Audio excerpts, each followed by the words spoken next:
we have a big challenge ahead of us. We've taken over the FIFA 11 Inter Milan side. Before this, they were treble champions. By the 12-13 season, they were finishing 9th. We're taking that team and we're trying to win the treble. And we're now in the first season where that is possible. We've played the last season to get Champions League. We've learned about our team. Now, can we achieve our goals and take this team back to the top? Let me introduce you to our squad and where we're at. If you haven't seen a video on this channel before, just know that we play every single game here. Absolutely no simming allowed, even friendlies. We also log every single match in our spreadsheets and track things in charts and graphs. If you're into that kind of stuff, subscribe below. This channel is filled with stats and story-based retro FIFA careers. So this is the Inter squad we're working with. We're set up in a 4-1-2-1-2. Sneijder and Cambiasso giving up their respective 10 and 6 spots for centre mid spots, providing balls for our two incredible forwards, Eto'o and Milito. The squad has Zanetti, Maicon, Julio Cesar, Lucio, not to mention those like Motta and Pandev. Incredible team, and we have new signings Fred, Pastore and Astori in the squad as well now. The standout of the three being Pastore, who became our main number 10 and one of our better players in the second half of the season with silky goals and assists. But we finished second, we got Champions League. We now not only need to improve our first team, but improve our squad as well, because we've got a lot of games this season with the Champions League. So we need enough to be able to rotate and still be competitive. But ironically, our team has gotten a whole lot bigger already, because by default, Inter have tons of players out on loan in that first season, and now they're all back. I don't think a bunch of 60 rated youngsters are really going to help our goals that much. So it's time for a clear out and it's time to spend. By the way, we spent quite a bit of time on transfers and charts. So if you want to skip right to the gameplay, here is the time code to go to. And you can also check time codes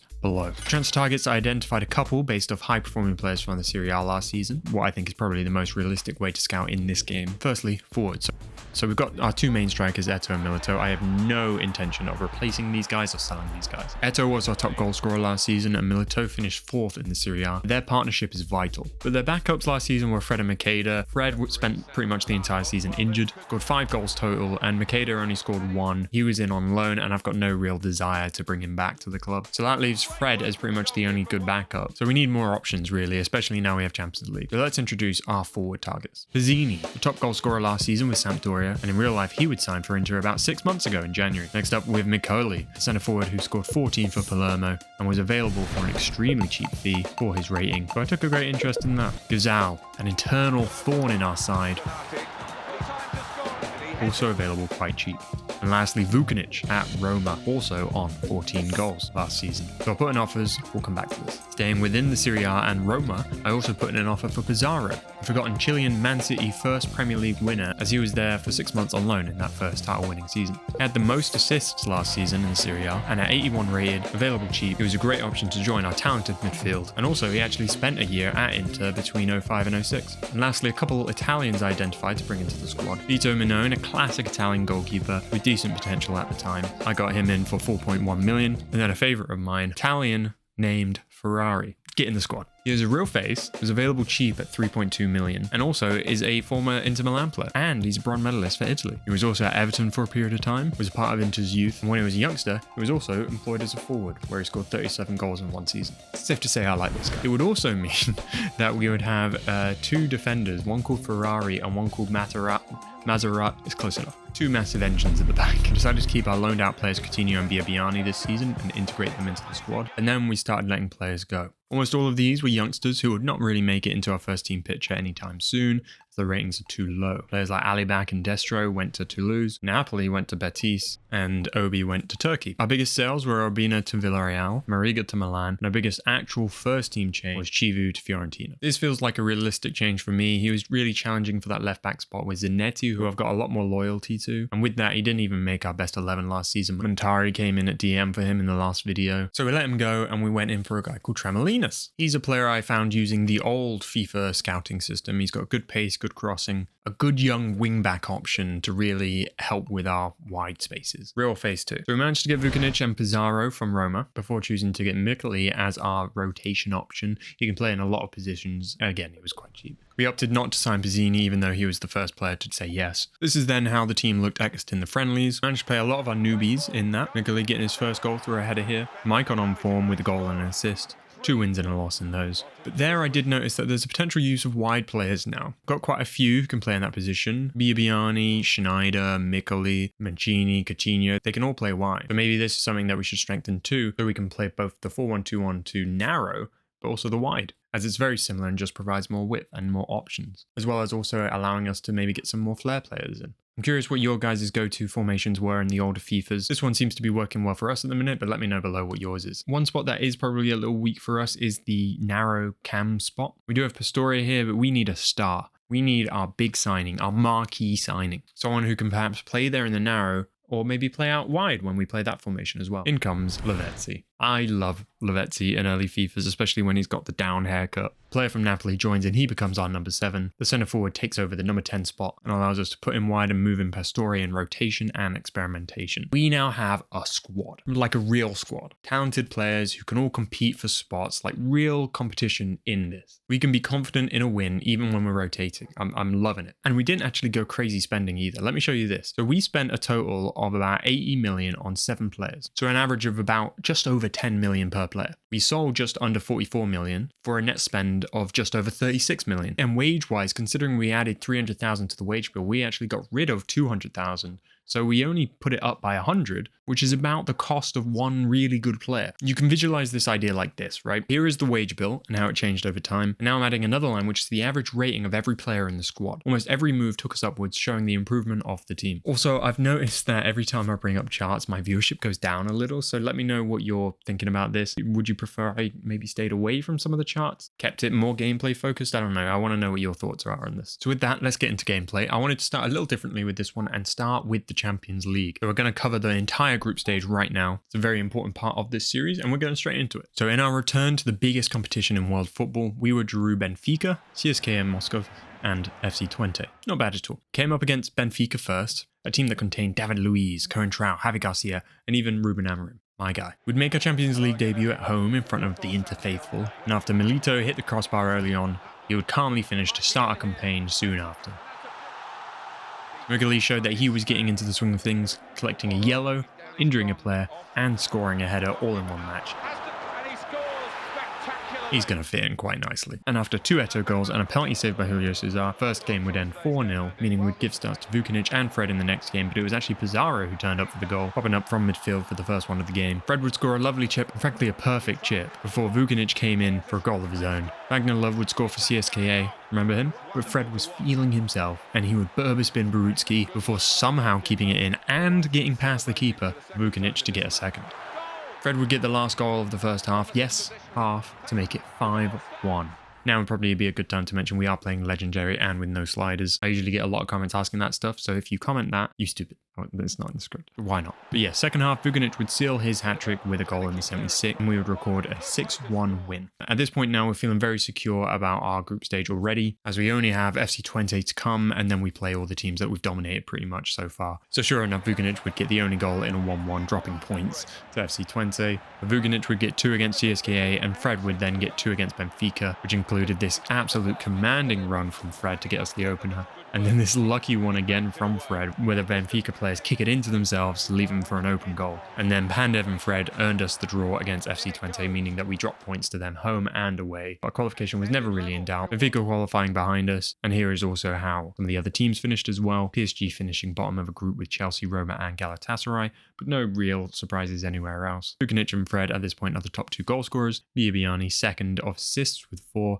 As you can tell, a lot of rotation in these games. So with the Champions League group stage done, and done quite convincingly, let's see how we're doing in the league. I'd also like to mention that we're actually affiliates with Classic Football shirts now. This is really cool. It means that if you use my link to buy some Classic Football shirts, we get a kickback, and it actually, whilst you're getting yourself a shirt, it helps the channel out too. So use my link to get yourself some retro kits, and to top it off, we've got a 10% discount code. Use retro FIFA 10. So many options on the site for amazing kits. Again, get yourself something nice using my link and it will help the channel out. Those links are below in the description and the comments. Thank you so much. Well, so we did initially try out with that wide with Lavezzi on the wing. We eventually did go back to the narrow, as this is really what suits our best players. When we played Milan, we conceded first for Ronaldinho, another Ronaldinho rocket, but we would come back and win 2-1. Sneijder scoring with the outside of his boot here. Lavezzi almost got a debut goal from the halfway line, but it was just wide. He did start his time with us well. He got his debut goal against Cesena, ironically a header. Not really what you'd expect to see from him, but it's good to see he's blending in with the group. That was a 3-0 win. And Chivu's return against us for Fiorentina would actually be our right back Maicon to open the scoring, and what a goal that was. Fired in from outside of the box, lovely dip. goal of the season contender for sure. Lavezzi continued to show early signs of his flair, winning a clear penalty with a Rabona. Eto'o would dispatch this one. Chivi's only highlight from the game was getting done by Milito, basically doing nothing to stop him getting all the way to the goal and getting a shot on target. He got a 5.1 in the 2-1 win. Discipline was killing us last season. This year we have cut our cards in half. The minute we're averaging an average of 0.3 cards per game. Last season it was 0.56. But our first season would be Lucio, surprise, surprise, injuring a player in the process but escaping with only a yellow. We have a deeper dive into the card stats next episode. If you want to see that, or if you like what you're seeing so far, subscribe and please do like the video. Like I said, we ended up back in the narrow 2-1-2. After some consistently good performances in that Champions League run, I tried Pizarro a lot in that centre mid spot, but at attacking mid in the Champions League, he was consistently getting man of the match without even a goal or an assist. It was just performance. So I gave him a go there in the league, and sure enough, he would pop up for the winner and get man of the match again. And then he did it again in the Sampdoria match, and then Parma was probably the game where this was all solidified as our main formation. So we had Pastore as the left centre mid, Sneijder as the right centre mid, Pizarro at cam, Milito on the right side. He got a 10 out of 10 in that game, and then Treble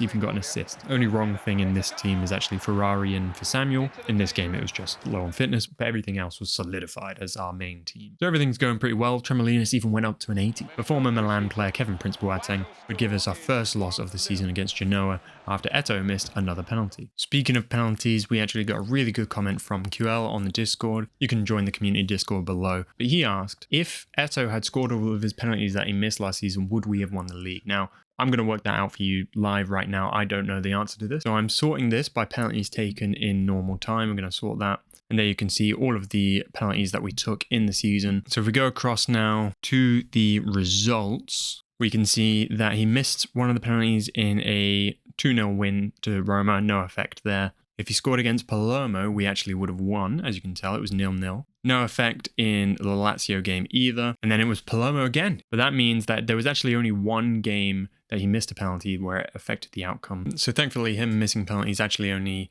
lost us 3 points. And that would have taken us from 84 points to 87 points. 84, 5, 6, 7. Yeah, 87 points. Which would actually have still put us 2 points behind in the table. So unfortunately, no QL. Great question, but even if he had scored those penalties, we still wouldn't have won the league. We're still behind by 2 points. But a really good question, and if anyone ever has any interesting questions like that require me looking through stats, please do let me know below. And yeah, I'll go through them next time I can and let you know. Up next, we play Juve. A goal in the 67th minute as Eto'o got one-on-one, and finally, someone else got a card. Chiellini getting a second yellow at the death. A fantastic reverse pass from Sneijder here for Eto'o's goal against Bergamo. Bukanic would get his first goal off the bench in this game, showing great composure to take the touch and get this in. Of course, you will have seen some of his goals in the Champions League already, but this was his first goal for the club. 7 goals now in 14 games and 3 assists. Not bad for a rotational player. I think that's really good to grow on. On Milito, I do need to mention the elephant in the room. I pretty much butchered his name in the last couple of episodes, but thankfully nobody noticed. I did get it right initially, but over time it for some reason slipped into Eder Militao. I have no idea why. Milito, Eto'o and Militao. Militao continues. Militao then got himself. Militao sets it up. The Eto'o-Militao combination. Militao got us. But Militao would get Militao with 15. Militao, Pastore, and Militao rightly makes. So to put things right, I've made a clip for you to prove that I do know how to say his name correctly. Could you say your name? It's Diego Milito. You don't have to say it. Go again. Just swallow. It's Diego Militao. Thing is, I say that, but I'm saying Milito in this episode. Is it Milito or is it Milito? Milito. Yeah, pronunciation. Milito. I think it's Milito. I swear it's Milito. Miwito. Mawito. What? No. Mawito. Okay. Eto'o scored a perfect hat-trick against Palermo, as what I would like to coin a forced hat-trick. This is a term I'd like to use for any hat-trick in which the last goal is a penalty. For the record, a penalty followed by 2 open play goals, that is not a forced hat-trick. It is only when it's the last one, when you force the hat-trick. For example, this is a non-forced hat-trick later in the Udinese game where we won 4-1. I just think that there should be something to differentiate it, you know, career hat-tricks, but how many of those were forced hat-tricks? Or do you not think that matters? Let me know below. So after 12 games, this is how things looked. 11 wins, 1 loss, no draws, most importantly, top of the table by 5 points. Roma are chasing, but Milan and Juve are falling behind. We're in a really good place. But now speeding through, here are some highlights of this season. Against Bari, Maicon would flex his muscles and grab another power shot low this time. This was another good game for Lavezzi as well. In a 2-0 win against Torino, long after a corner, Lucio had decided to stay up and scored this lovely striker's finish.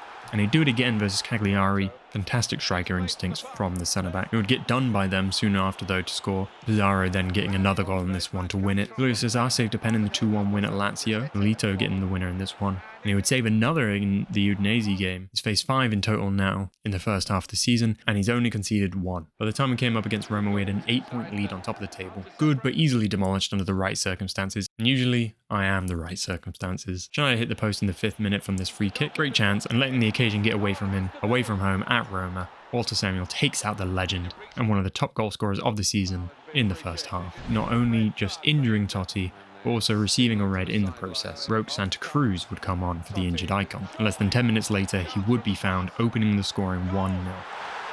Before halftime, though, we got a corner, and through that, Lucio would level up the scoring, a third in the lead from him. After a penalty and a goal, former Roma forward Vukanic would come on, desperate to score against his old friends, and now rivals. Am I recording? Yeah. And whilst he didn't get it, one of his shots would fall to Eto'o to finish the game 3-1. We go 10 points clear, top of the table. As we come into the transfer window, Eto'o is currently sitting on top with 19 league goals. Our team is doing well, and we've now learned that we've drawn Barcelona in the first knockout round of the Champions League. A massive hurdle to cross, but first, an even bigger one. Make sure you're subscribed because this story is about to explode. Behind the scenes here at Inter, there's been a bit of trouble brewing. Issues in the contract department that I haven't told you about yet. 3 of our top centre-backs are refusing to negotiate. We offered everyone running low at the end of last season, but a couple that said no are our main men. Walter Samuel, Lucio and Mazzarati. Issues in wage, issues in contract length, but now there is only 6 months remaining on their contracts and we're in January. We make one last attempt. Walter Samuel is safe. He signs, joining on a 1-year contract extension, adding about 10 grand to his deal.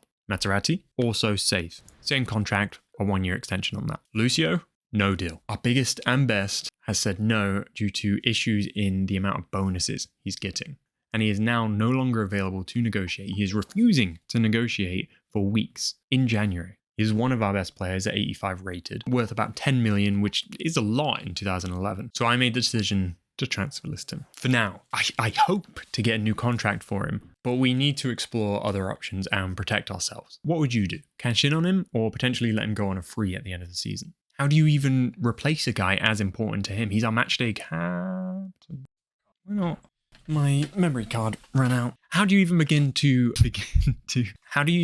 replace a guy as important as him? He's our matchday captain and one of our highest rated players. If you want to know how this story ends, subscribe, as next episode we're going to be doing the whole rest of the season. The finale is already available for members, so join if you want to see that early. We just get 1,500 likes on this video. I release it early, but for now you're going to have to subscribe if you want to see when that comes out. Do we sell Lucio and bring in a replacement, or do we risk losing him for free? Will we survive Pep's Barcelona in Champions League? We're currently in a good place in the league, but we could easily let that slip. And we've got the entire Internazionale run from start to finish, as well as the transfer window. Don't forget to check the affiliates below. Buying yourself something using those links can really help the channel out. But yeah, thank you for watching, and I'll see you next time.